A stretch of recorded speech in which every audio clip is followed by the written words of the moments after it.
마태복음 15장 21절에서 28절까지 말씀 제가 봉독해 드리겠습니다.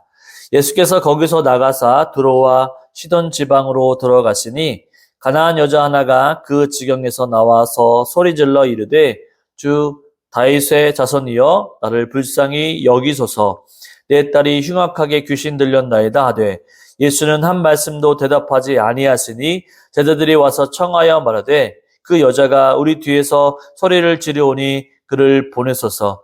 예수께서 대답하여 이르시되 나는 이스라엘의 집에 어린 양 외에는 다른 데로 보내심을 받지 아니하였노라 하시니 여자가 와서 예수께 절하며 이르되 주여 저를 도우소서. 대답하여 이르시되 자녀의 떡을 취하여 개들에게 던짐이 마땅하지 아니하니라.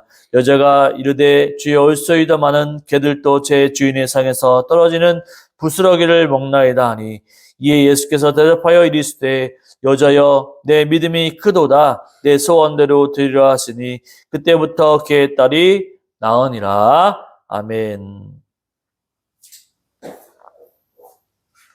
사람들은 인생을 살아가면서 어려움과 많은 고난을 만나게 됩니다. 여러분들은 어떤 문제를 만나고 있습니까? 어떤 사람은요, 육체적인 질병으로 인해서 그 문제를 해결할 수가 없어서 고민에 빠지게 됩니다. 또한 어떤 사람은 안정된 삶을 누리다가 회사가 어려워져서 조퇴나 명퇴를 당해 앞으로 가정을 어떻게 먹여 살려야 할지 근심하는 문제들도 있습니다. 또 어떤 사람은 이와 별개로 자녀들의 앞길에 대해서 고심하는 사람들이 있죠. 또한 자녀의 대학교의 문제, 또한 대학교를 졸업하고 사회에서 일자리가 없는데 정규직은 뽑지 않고 비정규직으로 밥벌이를 해야 하는 자녀들을 보면서 앞으로 자녀들의 진로에 대한 부분들을 걱정하는 부모들도 있습니다. 또한 자녀의 결혼을 위해 걱정하시는 분들도 있습니다. 나이가 차는데 결혼할 생각을 하지 않는, 그래서 빨리 시집 장가를 보내야 되는데 믿음도 좋고 또한 돈도 있고 학식도 있는 좋은 집안 나타나지 않고 하나하나의 근심만 쌓여가는 그런 문제들로 고민하는 사람들이 있죠. 우리는 어떤 문제를 가지고 있습니까? 우리는 수많은 문제들을 만나게 됩니다. 그럼 그 문제를 해결할 수 있는 방법은 무엇일까요? 우리가 문제를 만나면 문제를 반드시 해결해야만 합니다. 오늘 그 문제를 가지고 인생의 문제는 믿음으로 해결된다라는 제목으로 함께 은혜를 나누기를 원합니다. 인생의 문제는 그럼 어떻게 해결할 수 있을까요? 첫 번째로 인생의 문제는 포기하지 않는 믿음으로 해결이 됩니다. 우리 21절부터 23절까지의 말씀을 다시 한번 읽어보도록 하겠습니다. 예수께서 거기서 나가사 두로와 시돈 지방으로 들어가시니 가나안 여자 하나가 그 지경에서 나와 소리질러 이르되 주 다윗의 자손이여 나를 불쌍히 여기소서. 내 딸이 흉악하게 귀신 들렸나이다 하되 예수는 한 말씀도 대답하지 아니하시니 제자들이 와서 청하여 말하되 그 여자가 우리 뒤에서 소리를 지르오니 그를 보내소서. 아멘. 바로 예수님은 마태복음 14장 33절에 보니 게네사렛 땅에서 이제 이방의 백성의 구원을 선포하시고자 이방 땅인 두로와 시돈 지방으로 들어가십니다. 이 두로와 시돈이라고 하는 땅은 어떤 땅입니까? 바로 우상을 섬기는 땅입니다. 이스라엘 왕 아합 시대에 아합 왕이 시돈 왕 엣발의 딸 이세벨과 결혼하여 우상들을 이스라엘로 들여왔습니다. 바로 예수님이 지금 우상이 가득한 그곳에 찾아갔습니다.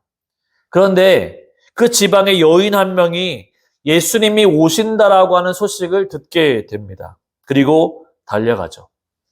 바로 이 여인은 무슨 문제를 가지고 있었습니까? 바로 자기의 딸이 흉악한 귀신이 들렸습니다.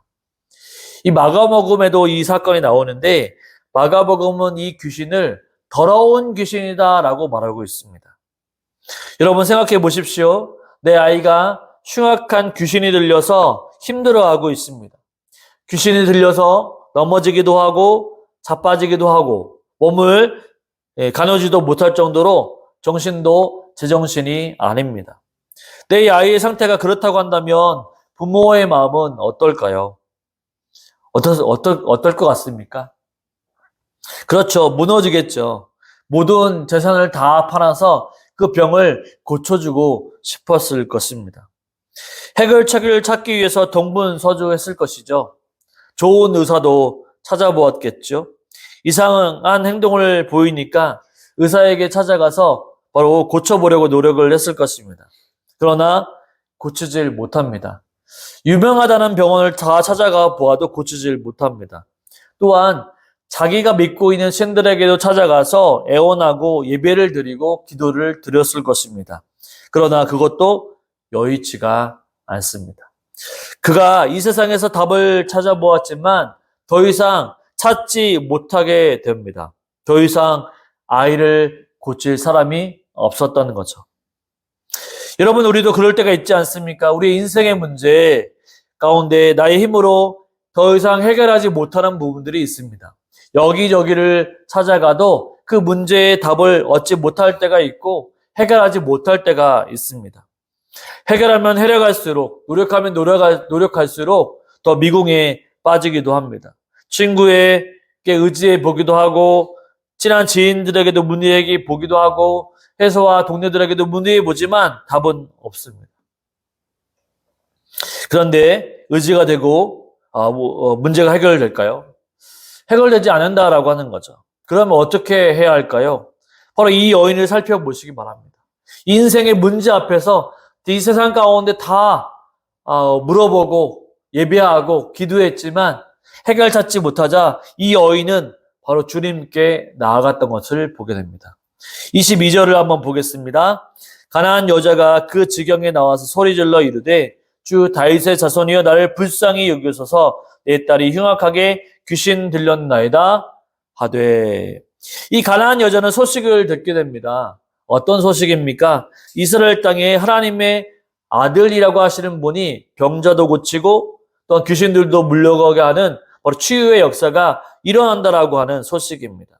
그리고 예수님이 자기의 지방으로 자기의 고향으로 오셨다라고 하는 소식을 듣게 되죠.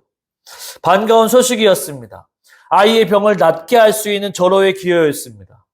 아마도 이 여인은 예수님에 대한 많은 이야기를 들었을 것입니다. 바로 귀신들을 말씀으로 고치신 이야기, 오병이어로 5,000명을 먹이신 이야기, 맹인을 눈을 뜨게 하신 이야기 등 그런 이야기를 들으면서 바로 저분이, 바로 예수님이, 바로 예수님께 가면 희망이 보인다, 문제가 해결될 수 있다, 나을 수 있다라고 하는 확신을 가지게 됩니다. 그래서 그 여인은 한 가닥 희망을 품고 예수님께 나아가죠. 바로 멀리 계신 예수님을 보고 아이의 병을 고칠 바로 희망을 안고 소리를 지릅니다. 주 다윗의 자손 예수여 나를 불쌍히 여기소서 제 딸이 흉악한 귀신에 들렸습니다. 이 가나안 여인은 예수님을 주 다윗의 자손이라고 불렀습니다. 바로 예수님을 바로 주인으로 고백하고 있는 것입니다. 또한 바로 그분이 다윗의 자손이고 후손임을 고백하죠. 주 다윗의 자손이여. 이스라엘 백성들도 핍박하며 예수님을 다윗의 후손으로 인정하지 않았지만 이 가나안 여인은 예수님을 주님으로 모시고 또한 다윗의 후손으로 살아계신 하나님으로 인정합니다. 그런 분에게 자신의 문제를 가지고 나아가게 된 거죠. 그런데 예수님이 그러한 부르짖음에 응답을 하셔야 되는데 뒤를 돌아보시고 응답해야 되는데 응답하지 않으십니다. 한 말씀도 하지 않으시죠. 23절에 보니까 가나안 여인이 계속 소리를 지르니까 제자들이 예수님께 간청하는 모습을 보게 됩니다. 저 여인 좀 어떻게 좀 해보라고. 예수님, 저 여인이 계속 쫓아와서 시끄럽게 해서 너무 죽겠다고 제자들이 얘기하죠. 여러분, 우리도 이런 때가 있지 않습니까? 우리에게 어려운 문제들이 있습니다. 나의 힘으로는 되지 않는 문제들이 있습니다. 그래서 우리가 기도를 하는 거죠. 우리 인생의 문제, 가장 어려운 문제를 주님 앞에 내어놓고 우리는 기도를 하게 됩니다. 내 힘으로 되지 않으니까 나의 주인이신 하나님께 문제를 고백하며 하나님이 해결해 달라고 우리는 기도하고 하나님을 찾으러 나옵니다. 여러분 그렇지 않습니까? 여러분도 풀리지 않는 문제 어디에다 고백하며 나아갑니까? 바로 이 성전을 향하여 주님께 부르짖기 위해 하나님께 나오지 않습니까? 그래서 그 여인은 주님의 이름을 부르짖었습니다. 만왕의 왕이신 주님의 이름을 부르짖으며 또한 바로 우리의 아버지, 그분 아버지 하나님을 아버지여라고 우리가 부르기도 하고 또 우리가 주님을 우리의 주인 되신 주님을 주여라고 고백하면서 우리는 기도하기도 합니다. 그런데 어떻습니까? 어떤 때는 하나님께서 우리에게 금방 응답을 해주시기도 합니다. 그러나 응답이 금방 오지 않을 때가 있습니다. 우리가 급한 불을 꺼야 하는데 하나님께 기도를 하는데 기도의 응답이 오지 않을 때가 있죠. 정말 급한데 하나님, 내가 급한데 하나님이 덜 급하신지 응답이 오지 않을 때가 있습니다. 여러분 이때 얼마나 갑갑할까요? 많은 사람들이 하나님의 응답이 없을 때 하나님을 떠나고 말죠. 아마 이 여인도 그러한 마음이었을 것입니다. 불러도 주님이 대답하지 않습니다. 아마도 많은 어려움이 있었을 것입니다. 예수님을 불러보아도 쳐다보지 않습니다. 응답이 없습니다. 그러나 그 여인은 어떻게 했을까요? 포기했을까요? 포기하지 않았을까요? 여러분? 그 여인은 절대로 포기하지 않았습니다. 주님은 말씀하시죠. 누가복음 18장 1절에서 예수께서 그들에게 항상 기도하고 낙심하지 말아야 할 것을 비유로 말씀하여 라고 말씀합니다. 예수님은 제자들에게 기도를 가르쳐 주시는데 항상 기도를 해야 하고 낙심하지 말아야 한다라고 말씀해 주시죠. 기도할 때에도 낙심을 할 수 있다라고 주님은 가정하셨습니다. 그러나 주님은 낙심하지 않고 끝까지 포기하지 않고 기도하라고 주님은 말씀해 주셨죠. 왜 그렇습니까? 주님은 반드시 들어주시는 분이시기 때문입니다. 주님은 절대로 외면하지 아니하시는 분이시기 때문입니다. 25절을 보도록 하겠습니다. 여자가 와서 예수께 절하며 이르되 주여 저를 도우소서. 주님이 그렇게 묵묵부답 아무런 말씀도 하지 아니하시고 쳐다보지 않고 무관심을 보이셨지만 이 여인은 어떻게 했습니까? 예수님께 나오죠. 예수님을 찾아갑니다. 예수님께 엎드려 절합니다. 이 마가복음에 보면 예수님의 팔 앞에 엎드렸다라고 얘기하고 있습니다. 주님은 외면하셨지만 이 여인은 바로 주님을 끝까지 포기하지 않고 따라갔고 자기의 문제를 해결하기 위해 예수님을 부르짖으며 포기하지 않고 나아갔음을 보게 됩니다. 여인은 예수님께 엎드리며 자신을 낮추고 주님께 간구하죠. 주님, 저를 도와주십시오라고 말합니다. 여러분, 저와 여러분의 믿음은 어떤 믿음입니까? 우리의 간절한 기도의 제목이 있습니다. 가슴이 사무치도록 해결받고 싶은 기도의 제목이 있습니다. 직장인들은 그 직장을 잘 다닐 수 있도록 승진도 하고 하면 좋을 수 있도록 기도하죠. 또한 자녀들도 기도합니다. 좋은 학교를 갈 수 있도록 또 공부에 취미가 생길 수 있도록 공부하죠. 기도하죠. 또한 부모들도 마찬가지로 여러 가지 문제로 건강상의 문제로 자녀의 취업의 문제로 기도합니다. 그럴 때 바로 응답이 없을지라도 이 여인의 믿음처럼 우리가 주님의 이름 앞에 나아가야 합니다. 포기하지 않아야 합니다. 왜냐하면 주님은 절대로 우리를 포기하지 아니하시고 기도하는 자에게 응답해 주시는 분이시기 때문이죠. 여러분, 포기하지 마십시오. 인생의 문제를 주님께 가지고 오며 꼭 해결받을 수 있습니다. 믿으시기를 바랍니다. 포기하지 마십시오. 안 된다라고 말하지 마십시오. 전능하신 하나님께 가지고 나오면 낙심하지 않고 기도하면 주님께서 그 문제를 해결해 주십니다. 왜 그렇습니까? 주님이 그렇게 약속해 주셨기 때문입니다. 마태복음 7장 7절과 8절에 보면 구하라 그리하면 너희에게 주실 것이요 찾으라 그리하면 찾아낼 것이요 문을 두드리라 그리하면 너희에게 열릴 것이니 구하는 이마다 받을 것이요 찾는 이가 찾아낼 것이요 두드리는 이에게 열릴 것이니라. 아멘. 이 말씀을 믿으시길 바랍니다. 기도를 하면 응답이 없으십니까? 왜 응답이 없으십니까? 그것은 간단합니다. 바로 들어주실 때까지 기도하지 않기 때문입니다. 조금 억지 주장이라고 말할 수 있습니다. 그러나 그렇지 않습니다. 성공한 사람들은 실패를 계속해도 성공할 때까지 노력했습니다. 노력을 하라고 하는 게 아니라 주님은 우리의 기도를 들어주시는 분이시기 때문에 들어주실 때까지 기도하며 나아가시길 바랍니다. 포기하지 않을 때 그 인생의 문제를 분명히 이렇게 해결받게 될 것입니다. 두 번째로는 인생의 문제는 시험을 이기는 믿음으로 해결이 됩니다. 우리 26절, 27절 말씀을 읽어보겠습니다. 대답하여 이르시되 자녀의 떡을 취하여 개들에게 던짐이 마땅하지 아니하니라. 여자가 이르되 주여 옳소이다마는 개들도 제 주인의 상에서 떨어지는 부스러기를 먹나이다 하니. 이 가나안 여인이 정말 어렵게 주님 앞에까지 나왔습니다. 그리고 절하고 최대한 예의를 갖추고 찾아왔습니다. 그런데 예수님이 하시는 말씀이 무엇입니까? 자녀들의 떡을 취하여 개들에게 던짐이 마땅하지 않다라고 말씀합니다. 예수님은 지금 여인을 무엇으로 취급하고 있습니까? 네, 개로 취급하죠. 그 표현이 어떤 것이 있었을까요? 성경에도 보면 개에 대해서 나옵니다. 성경에서 개는 천하고 추한 동물로 표현하고 있습니다.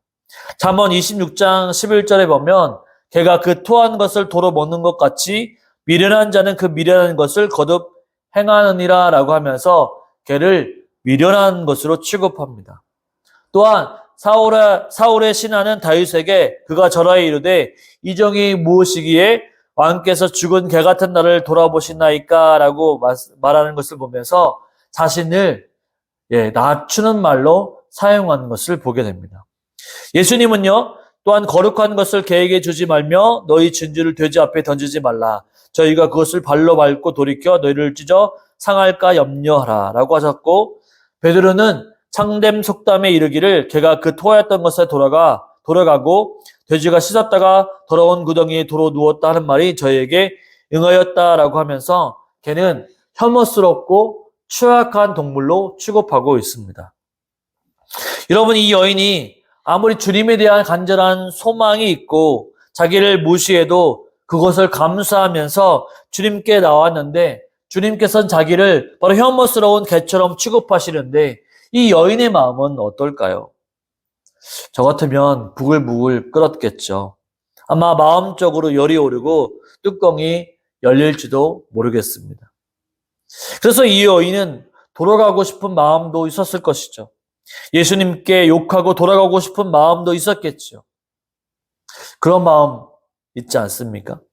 예수님은 선하신 분이신데 왜 귀신 들린 아이를 둔 엄마의 간절한 소망을 바로 좀 들어주시면 좋은데 왜 예수님은 그렇게 이 가나안의 여인의 마음을 비벼 파셨을까요? 시험하셨을까요? 그 이유가 무엇이었을까요? 바로 그것은 그 여인의 믿음을 시험하기 위함이었습니다. 이 여인은 22절에 주 다윗의 자손이여 라고 얘기하고 있고 25절에 주여, 27절에 주여라고 고백하고 있습니다. 예수님을 자기의 주인으로 다윗의 자손으로 이스라엘의 왕으로 믿었습니다. 그러나 그의 믿음은 어떤 것입니까? 하나님을 믿는 믿음이라기보다는 자기의 딸을 낳게 하기 위한 믿음이었다라고 하는 거죠. 자기의 딸을 낳게 하기 위해서 주님을 믿는다라고 고백하는 믿음이었습니다. 바로 이것은 매우 초보적인 믿음이죠. 우리도 이런 믿음이 있습니다. 주님을 믿으면 복을 받습니다 라고 말합니다. 다시 말하면 복을 받기 위해서 주님을 믿는 것이죠. 주님을 무엇을 위해 해주기 때문에 믿는 믿음은 바로 초보적인 믿음입니다. 그래서 주님께서는 이 여인에게 자녀의 떡을 취하여 그들에게 던짐이 마땅하지 아니하노라 라고 시험하고 계시는 것입니다. 믿음의 사람이라면 반드시 거쳐야 할 관문이 있습니다. 그것이 무엇입니까? 바로 믿음의 시련, 믿음의 시험이라고 할 수 있습니다. 아브라함을 보십시오. 믿음의 조상이라고 하지만 바로 하나님께 시험을 받았습니다. 무슨 시험입니까? 바로 독자 아들 이삭을 하나님께 바치라는 그런 시험이었죠. 진정한 테스트였습니다. 아브라함도 힘들었겠죠. 아들을 바치는 게 쉬운 일일까요? 그렇지 않았을 것입니다. 그러나 아브라함은 하나님을 믿는 믿음 가운데 이삭을 바치게 됩니다. 하나님이 분명히 이삭을 살리실 것이고 또 다른 재물들을 반드시 준비시켜 주실 것이다라고 알았기 때문에 믿음을 가지고 있었기 때문에 하나님께 이삭을 드렸던 것입니다. 히브리서 11장 17절을 보면 아브라함은 시험 받을 때 믿음으로 이삭을 드렸으니 그는 약속을 받은 자로 돼 그 외아들을 드렸느니라 라고 말씀하고 있고 19절에 보면 그가 하나님이 능히 이삭을 죽은 자 가운데서 다시 살리실 줄로 생각한지라 비유컨대 그를 죽은 자 가운데서 도로 받은 것이니라 라고 성경은 말씀합니다. 바로 아브라함은 바로 믿음의 시험을 통과했던 거죠. 하나님께서 분명히 살리실 것을 믿고 들었더니 하나님께서 그 믿음을 바로 믿음의 조상으로 아브라함을 그렇게 칭하셨던 것입니다. 가나안 여인은 어떻습니까? 그 시험을 어떻게 극복했습니까? 27절을 보십시오. 여자가 이르되 주여 올소이다마는 개들도 제 주인의 상에서 떨어지는 부스러기를 먹나이다 하니. 그렇습니다. 그 여인도 자신의 모든 것을 버렸습니다. 자신의 생각, 자신의 가치관, 자신의 자존심을 버렸습니다. 주님 맞습니다. 제가 개와 같은 존재입니다. 그렇습니다. 저는 혐오스러운 자입니다. 죄인입니다. 제가 개입니다. 라고 고백하죠. 여러분은 이런 고백을 할 수 있습니까? 이 여인의 고백은 주님이 나를 개라고 취급하시면 개가 되겠다라고 하는 믿음이죠. 왜냐하면 자녀들도 부모가 있듯이 개들도 주인이 있기 때문에 주인의 돌보심 가운데 있으니 주님이 저의 주인이십니다라고 고백하는 것입니다. 개는 주인이 하란 대로 합니다. 개는 앉으라라고 하면 앉고 서라고 하면 서는 존재이죠. 주인이 시키는 대로 명령하는 대로 순종하는 존재가 바로 개입니다. 왜 그럴까요? 바로 주인이 책임져 주기 때문입니다. 우리 인생의 문제들이 있습니까? 직장의 문제, 가정의 문제, 자녀의 문제, 관계의 문제들이 있습니까? 어떻게 우리가 그것을 믿음으로 이길 수 있을까요? 기도하면서 주님이 들려주시는 음성에 순종하면 됩니다. 주님이 낮아지거라 라고 말씀해 주시면 낮아지겠다라고 바로 순종하면 됩니다. 주님이 기도하면서 주님이 들려주시는 음성에 또한 내려놓으라 라고 말씀해 주시면 우리가 그 음성에 내려놓고 순종하면 됩니다. 왜냐하면 주님이 우리의 주인이시고 책임져 주시기 때문이죠. 성경 히브리서 2장 18절에 보면 그가 시험을 보다 고난을 당하셨은즉 시험을 받는 자들을 능히 도우실 수 있느니라 라고 말씀합니다. 주님도 시험을 받았고 고난을 당하셨기 때문에 시험 받는 자들을 도우실 수 있습니다. 주님이 책임져 주시죠. 이 가나안 여인도 예수님께 믿음의 시험을 받았지만 그는 시험을 통과했습니다. 자신의 모든 것을 내려놓고 주님이 책임져 주실 것을 믿고 그 인생의 모든 문제를 하나님께 걸었던 것이죠. 저와 여러분의 인생도 시험이 찾아올 때마다 믿음으로 승리하여 하나님께서 반드시 책임지는 인생으로 살아가시기를 주님의 이름으로 축원을 드립니다. 세 번째로 인생의 문제는 확신 있는 믿음으로 해결이 됩니다. 우리 28절 말씀을 읽어보겠습니다. 이에 예수께서 대답하여 이르시되 여자여 내 믿음이 크도다 내 소원대로 되리라 하시니 그때부터 그의 딸이 나으니라. 아멘. 이 부분에서 눈여겨볼 단어들이 있습니다. 내 믿음이 크도다, 내 소원대로 되리라 하시는 말씀입니다. 신약 성경에서 병 고치는 사람들을 많이 보게 되죠. 하나같이 공동된 모습을 볼 수가 있습니다. 예수님께서 백부장의 하인을 고치실 때에도 가라, 내 믿음대로 될지어다 라고 말씀하신 후에 하인의 병이 나았습니다. 또한 12의 혈류증을 앓는 여자에게 따라 내 믿음이 너를 구원하였으니 평안히 가라, 내 병에서 놓여서 건강할지어다 라고 하셨습니다. 또 죽은 야이로의 딸을 살리실 때에도 야이로에게 두려워하지 말고 믿기만 하라고 말씀하십니다. 여러분, 무엇이 공동적으로 등장합니까? 바로 믿음이라고 하는 단어입니다. 예수님께서 인생의 문제를 가지고 주님께 나오는 자들에게 무엇을 주님은 보시고 계시는 것일까요? 바로 그들의 믿음을 보시고 역사해 주신다라고 하는 거죠. 예수님은 그들의 믿음을 보시고 고쳐 주셨습니다. 왜 믿음을 보시는 것일까요? 예수님은 그냥 고쳐주시기만 하면 되는데 왜 믿음을 보실까요? 왜냐하면 병을 고쳐주는 것은, 인생의 문제를 해결해 주는 것은 바로 일시적인 것이기 때문이죠. 병을 고쳐주는 것은 일시적인 것입니다. 또 병이 생길 수가 있죠. 병을 한번 고쳤다고 해서 영원히 병이 없어지는 것이 아닙니다. 일시적인 것이죠. 주님은 언제든지 병을 고치거나 인생의 문제를 해결해 주실 수 있는 분이십니다. 중요한 것은 믿음이죠. 이 여인의 믿음을 일시적인 것에서 영원한 것으로 바꾸기 위한 것입니다. 믿음이라고 하는 것은 일시적인 것이 아닙니다.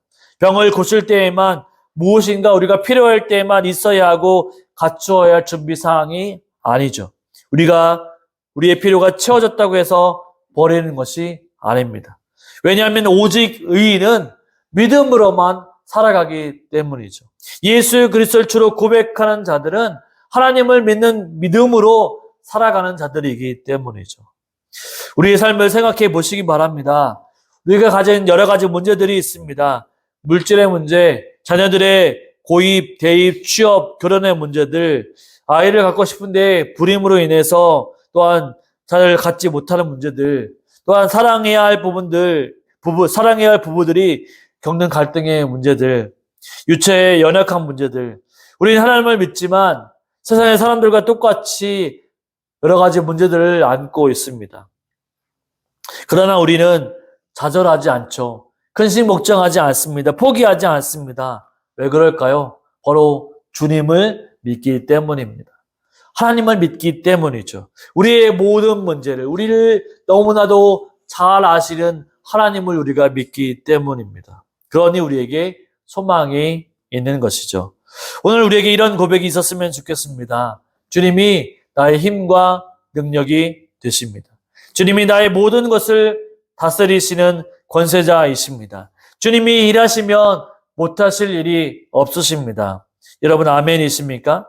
성경은 말씀합니다. 히브리서 11장 6절에 믿음이 없이는 하나님을 기쁘시게 하지 못하나니 하나님께 나아가는 자는 반드시 그가 계신 것과 또한 그가 자기를 찾는 자들에게 상 주시는 이심을 믿어야 할지니라. 아멘. 하나님이 반드시 계신 것, 하나님을 찾는 자들에게 반드시 상을 주시는 것을 믿어야 합니다. 저와 여러분이 이 사실을 믿으시기를 바랍니다. 그래서 우리가 가지고 있는 문제들, 지금까지 겪고 있는 여러 가지 문제들을 바로 우리 하나님, 모든 것을 해결해 주신 하나님을 바라보며 또한 믿음을 가지고 나아가시길 바랍니다. 분명히 주님께서 우리 인생의 모든 문제를 반드시 해결해 주실 것입니다. 그러한 믿음으로 담대하게 나아가는 저와 여러분의 인생이 되시기를 주님의 이름으로 축원을 드립니다. 아멘.